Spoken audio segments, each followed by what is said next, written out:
صبح سے پیاسوں اب خبر آپ نے لی گھر کی اب خبر آپ نے لی گھر کی کہ جب ایک میں ہوں تو مجھے سوا کی مشتاقی ہے وہ سکا ہے نہ ببی کٹلے کو اب وہ سکا ہے نہ ببی کٹلے کو اب باقی ہے جب پریشان ہوئی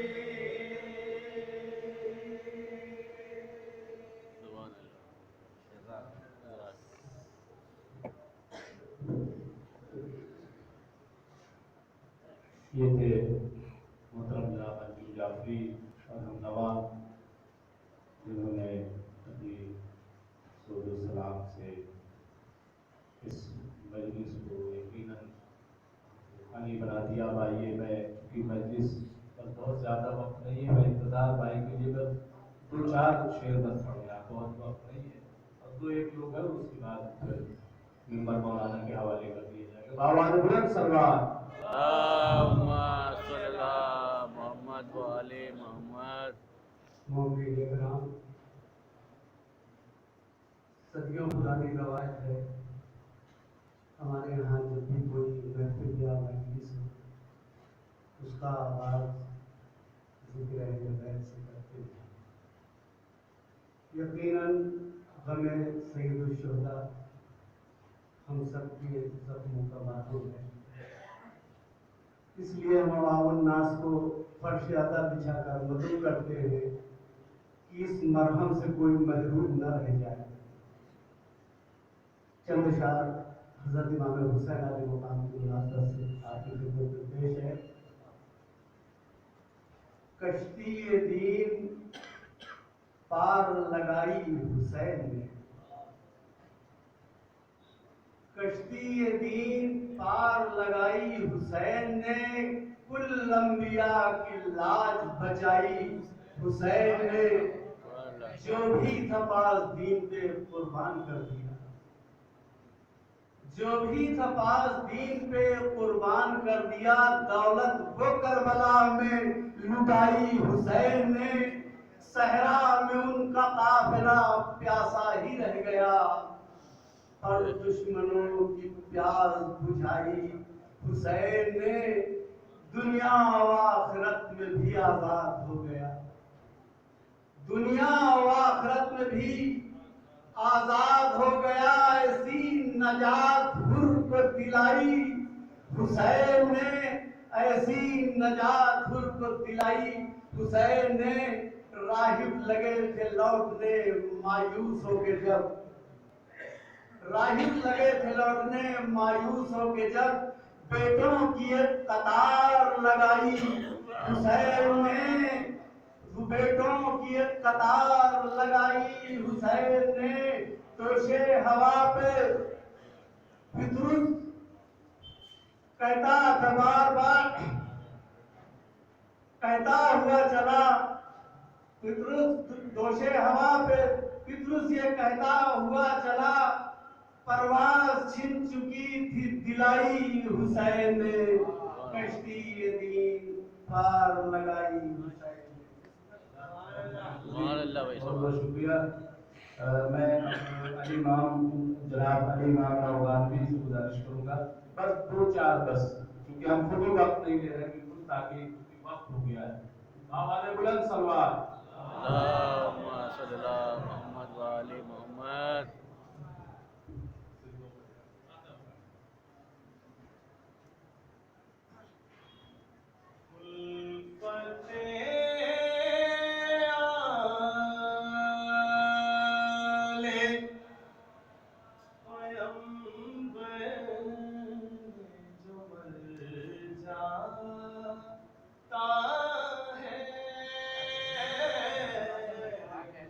سبحان اللہ بھائی. الفت پیمبر میں جو مر جاتا ہے،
کرائے کا مکان چھوڑ کے گھر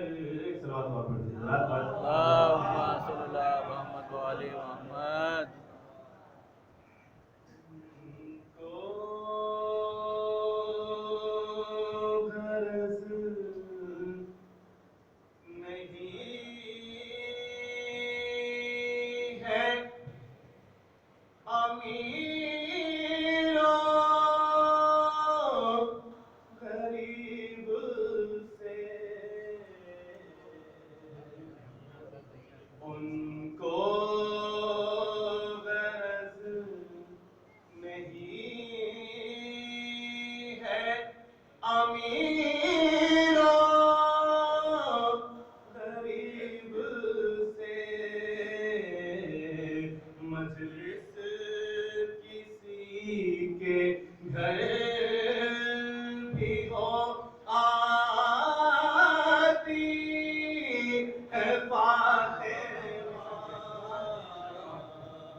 بہت بہت شکریہ. اور بس رب کے ممبر کے لیے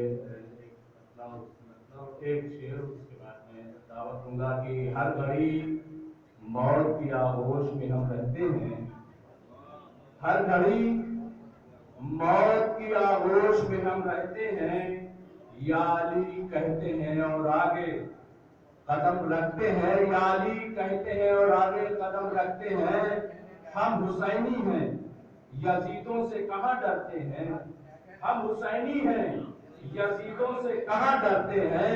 ہم جہاں پر ہو وہیں پیر جمے رہتے ہیں. ہم جہاں پر ہو وہیں پیر جمے رہتے ہیں. اور ذکر حیدر کا کرو چھوڑ دو پرواہ ان کی. ذکر حیدر کا کرو چھوڑ دو پرواہ ان کی. جو یزیدی کے نظریے پہ یہاں پلتے ہیں, جو یزیدی کے نظریے پہ یہاں پلتے ہیں. اور موت آنے پہ کہاں موت ہمیں آتی ہے. موت آنے پہ کہاں موت ہمیں آتی ہے. ہم شہادت سے گزرتے ہیں کہاں مرتے ہیں. ہم شہادت سے گزرتے ہیں کہاں مرتے ہیں. اور یہ دیکھیں مرحوم کے لیے کہ صرف حیدر کا پڑے سایہ تو ایسا ہو جائے. صرف حیدر کا پڑے سایہ تو ایسا ہو جائے. حسن و اخلاق میں عالم کی طرح ڈھلتے ہیں. حسن اخلاق میں عالم کی طرح ڈھلتے ہیں کہ صرف حیدر کا پڑے سایہ تو ایسا ہو جائے. حسن و اخلاق میں عالم کی طرح ڈھلتے ہیں. اور مقام راجہ کریں کہ کچھ نہیں صرف حسینی کا شرف حاصل ہے. کچھ نہیں صرف حسینی کا شرف حاصل ہے. لوگ اس بات پہ ممتاز مجھے کہتے ہیں. آئیے حضرات میں ایک جملہ ضرور کہنا چاہتا ہوں, کیونکہ جب بھی علم کی مجلس ہوتی ہے, کوئی بڑی مجلس کا انعقاد کیا جاتا ہے تو اس کا ایک مقصد ہوتا ہے. جس طریقے سے جب کوئی مرض ہو جائے تو اس کے لیے طبیب بہت اچھا تلاش کیا جاتا ہے. اچھا طبیب ہوگا تو اچھا علاج ہوگا. لیکن علاج تبھی کامل ہو سکتا ہے, علاج تبھی ممکن ہے کہ جب جو طبیب بتائے اسے بہتر طریقے سے سنا جائے. اکثر ہوتا ہے کہ جب مریض نہیں سمجھ پاتا طبیب کی باتوں کو تو جو ساتھ آتا ہے اس کو وہ طبیب وہ ڈاکٹر سمجھاتا ہے کہ دیکھو انہیں اس طرح دوا دینا, اس طرح دوا دینا. کیوں؟ تاکہ جو جسمانی مرض ہے وہ آپ کے جسم سے ختم ہو جائے اور جو عالم ہوتا ہے وہ روحانیت کا، اخلاق کا، احساسات کا طبیب ہوتا ہے، تو اس کی باتوں کو بھی بہترین طریقے سے غور و فکر سے سننا چاہیے۔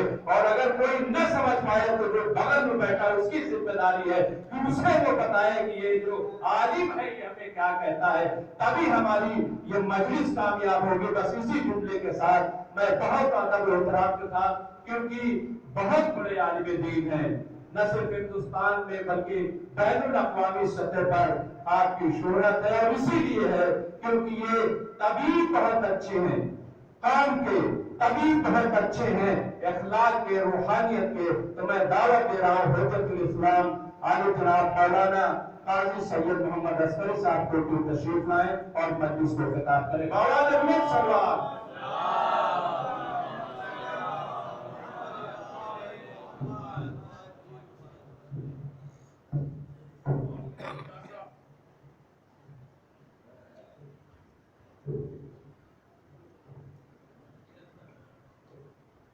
اور حبیب خدا ختم الانبیاء بآواز بلند سرور۔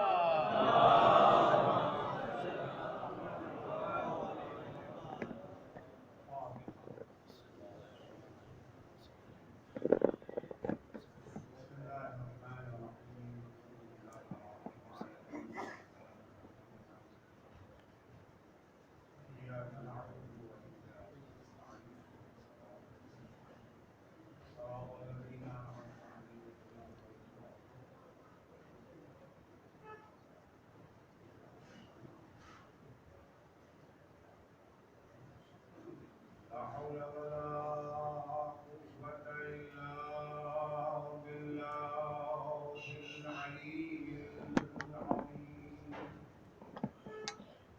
أعوذ بالله من الشيطان اللعين الرجيم۔ بسم الله الرحمن الرحيم۔ الحمد لله والصلاة والسلام على رسول الله وعلى آله آل الله، لا سيما بقية الله، ولعنة الله على أعدائهم أعداء الله، من يومنا هذا إلى لقاء الله. أما بعد فقد قال الله: يا أيها الذين آمنوا كتب عليكم الصيام كما كتب على الذين من قبلكم لعلكم تتقون۔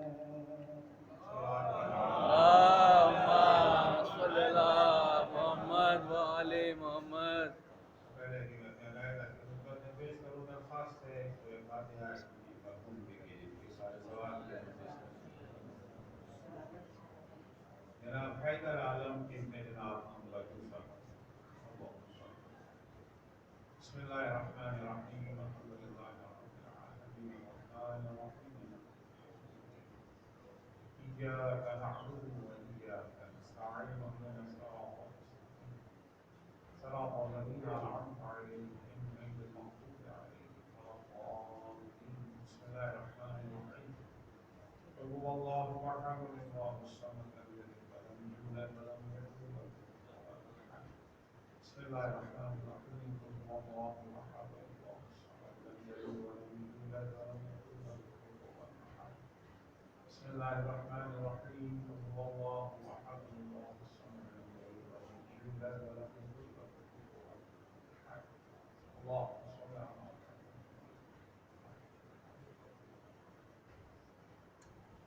عزیزان گرامی، ماہ رمضان کی آمد ہے، ماہ رمضان یعنی بہار قرآن. ماہ رمضان یعنی وہ مہینہ جب اللہ نے ہمیں شرف دیا تو وہ میزبان بن گیا اور ہمیں مہمان بنا دیا. اسلامی کیلنڈر کے لحاظ سے 12 مہینے ہیں. یہ سارے ہی مہینے شرافت اور منزلت کے حامل ہیں، لیکن ان مہینوں میں ماہ رمضان کو ایک خاص امتیاز حاصل ہے. جو شرف، جو خصوصیت، جو منزلت ماہ رمضان کو حاصل ہے، ان 12 مہینوں میں کسی مہینے کو وہ شرف حاصل نہیں. ایسے بات ہے، یہ میرا قول نہیں ہے، یہ ماخوذ ہے قرآن اور حدیث سے. خداوند متعال جب اپنے اس مہینے کا تعارف کراتا ہے کہتا ہے شہر رمضان الذی انزل فیہ القرآن. قرآن جیسی عظیم کتاب کسی مہینے میں آتی ہے. سرکار ختم مرتبہ حضرت محمد محمد وعلی محمد ماہ شعبان کا آخری خطبہ دے رہے ہیں. ماہ شعبان کا آخری خطبہ پیغمبر دے رہے ہیں.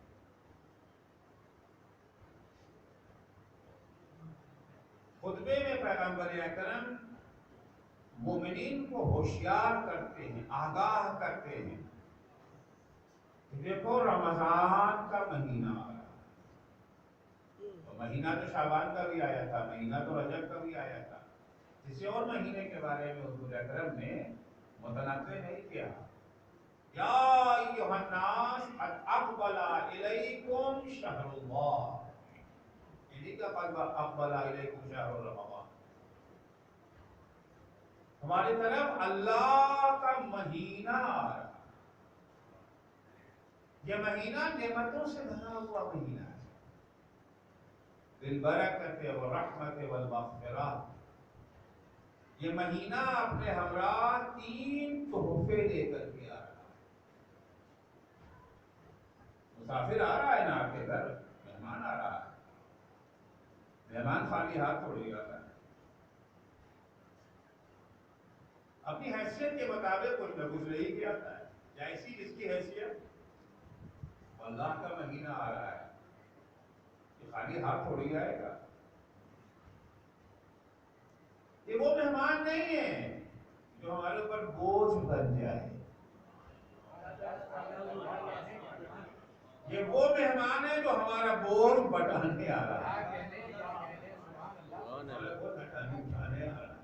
گھبراؤ نہیں اس مہینے میں، اس کا استقبال کرو. قد اقبل الیکم شہر اللہ بالبرکہ، یہ مہینہ اپنے ہمراہ برکت لے کر کے آ رہا ہے. عرض کیا کہ مہینے سب اللہ کے ہیں، دن سب اللہ کے ہیں. اس مہینے کی بات ہی کچھ اور ہے، اس کے دن کی بات کچھ اور ہے، اس کی راتوں کی بات کچھ اور ہے.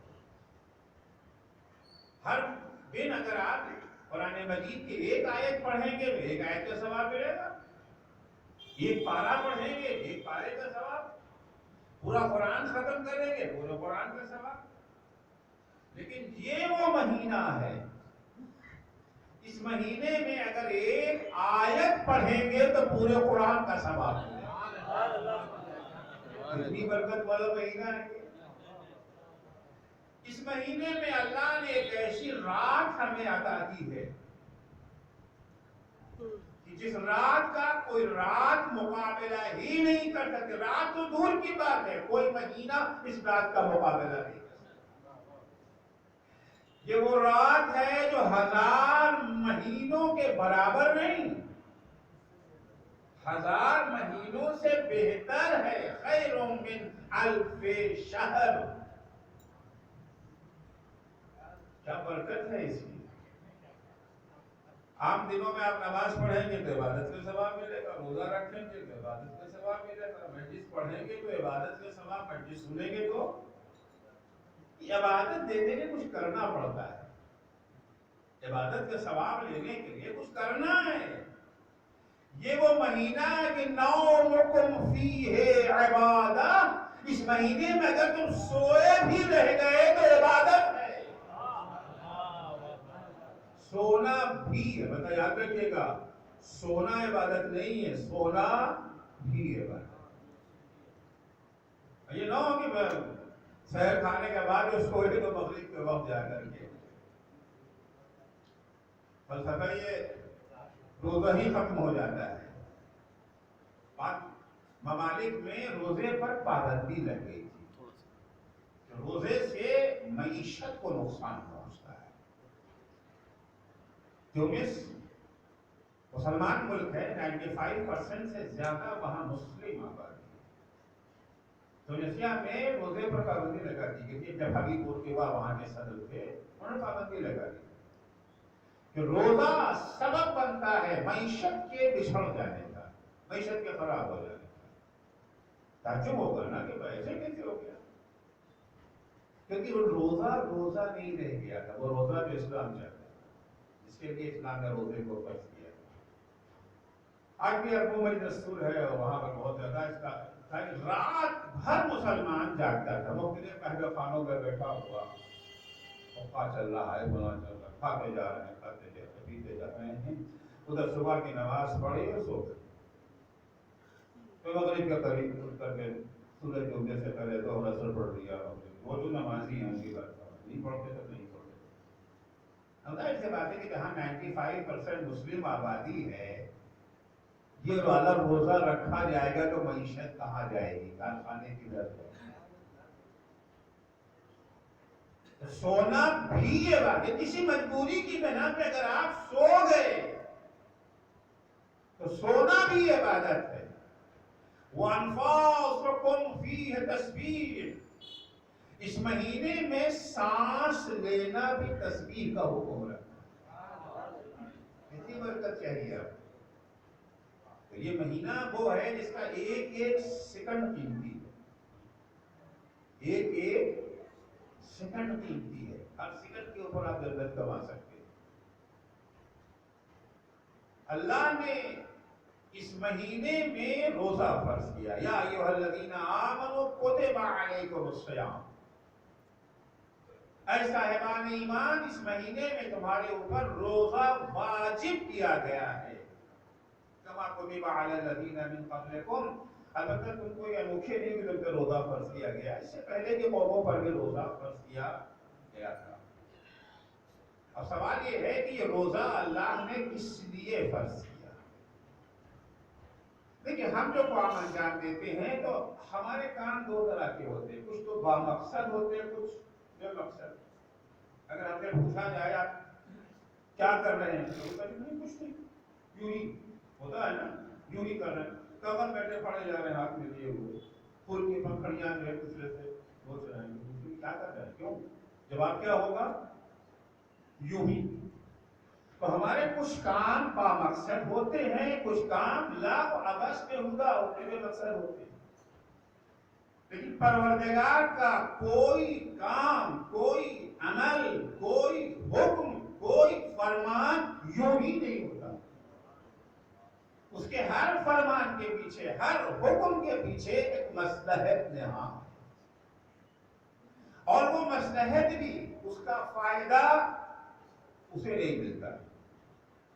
ہم اگر بامقصد کام کرتے ہیں تو ہمارے بامقصد کام کا مقصد کیا ہوتا ہے؟ اپنی ذات کو فائدہ پہنچانا، ضمن دوسروں کو بھی فائدہ پہنچا دیتے۔ میں یہاں آیا، میں چیز پڑھ رہا ہوں، اگر اخلاص پایا جائے تو مقصد کیا ہے؟ رضائے خدا حاصل کرنا، اللہ کی خوشنودی حاصل کرنا۔ آپ یہاں آئے تو آپ کا مقصد کیا ہے؟ اگر اخلاص پایا جاتا ہے مقصد تو یہی ہے نا، خدا کی خوشنودی۔ تھوڑا سا اگر اخلاق میں کچھ ملاوٹ آ گئی تو مثال کے طور کے اوپر صاحب ازا کو شکل دکھانا، حق پہ دوستی ادا کرنا، حق پہ رفاقت ادا کرنا۔ ہمارے یہاں اگر تھوڑا اخلاص میں کچھ کھوٹ آ گئی تو مقصد کیا تھا؟ لفافہ لینا۔ تو یہ جتنی بھی مقاصد ہمارے ہوتے ہیں، اس کا اصل فائدہ کسے ملتا ہے؟ ہمیں۔ لیکن پروردگار کا مقصد کبھی بھی اس کا مقصد اس کے فائدے میں نہیں ہے، کیونکہ اپنا فائدہ عاجز جھوٹا کرتا ہے، جو قادر ہے اسے اپنے فائدے اور نقصان کی پرواہ نہیں ہوتی ہے۔ صلوات پڑھیں گے محمد و آل محمد۔ پروردگار نے روزہ ہم پر فرض کیا، یہ روزہ اللہ نے کس لیے فرض کیا ہے؟ مقصد تو ہوگا نا۔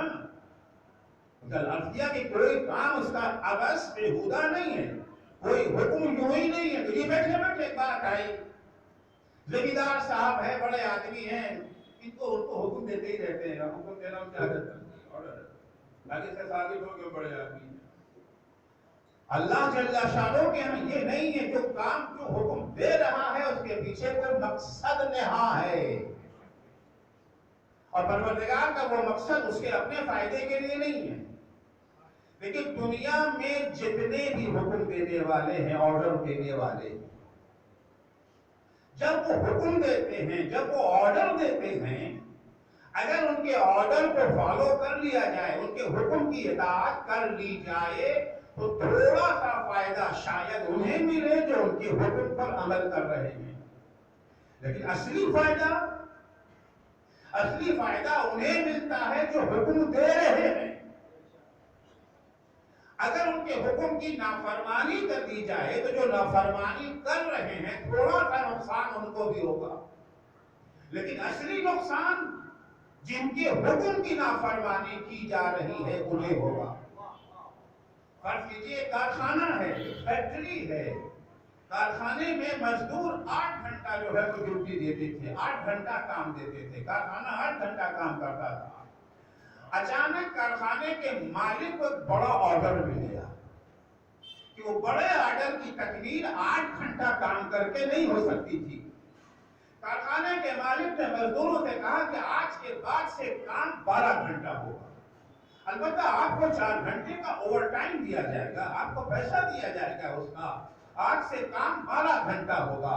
اگر مزدور مالک کی بات کو مان لیں، تسلیم کر لیں اور 12 گھنٹہ کام کرنا شروع کر دیں تو تھوڑا سا فائدہ مزدوروں کو بھی ہے، تھوڑی سی انکم بڑھ جائے گی، تھوڑی سی آمدنی میں اضافہ ہو جائے گا، لیکن اصلی فائدہ کس کا ہے؟ اصلی فائدہ تو کارخانے کے مالک کا ہے نا۔ اسی کے برعکس اگر کارخانے کے مزدور اس کی بات کو نہ مانے، صاحب 8 گھنٹہ بہت ہوتا ہے، ہمیں اپنے بال بچوں کو جا کر کے دیکھنا ہے نا، ہم 8 گھنٹے سے زیادہ کام نہیں کریں گے۔ مالک نے دباؤ ڈالنا شروع کیا، نہیں کام تو کرنا ہی پڑے گا، مزدوروں نے ہڑتال کر دی، اسٹرائک۔ تھوڑا نقصان اس ہڑتال اور اسٹرائک کا مزدوروں کو بھی ہوگا، ممکن ہے اس دن کی سیلری ان کی کٹ جائے، لیکن اصلی نقصان کس کا ہے؟ اصلی نقصان تو کارخانے کے مالک کا ہے، فیکٹری کے مالک کا اصلی نقصان ہے۔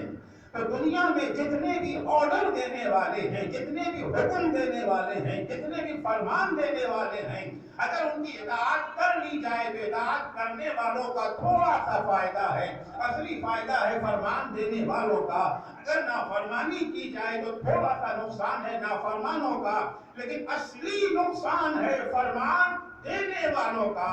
لیکن اللہ وہ فرمان دینے والا ہے، اللہ وہ حاکم ہے، اگر اس کی بات کو مانیں گے اس کا کوئی فائدہ نہیں ہے، 100% فائدہ ماننے والوں کا ہے، اور اگر نافرمانی کرتے ہیں، اگر مخالفت کرتے ہیں، نقصان مخالفت کرنے والوں کا ہے، اس کا کوئی نقصان نہیں ہے۔ امیر المومنین حضرت علی بن ابی طالب علیہ السلام جو تعارف کراتے ہیں اس رب کا، فرماتے ہیں غنیًا عن طاعتہم وآمنًا من معصیتہم، اللہ اس ہستی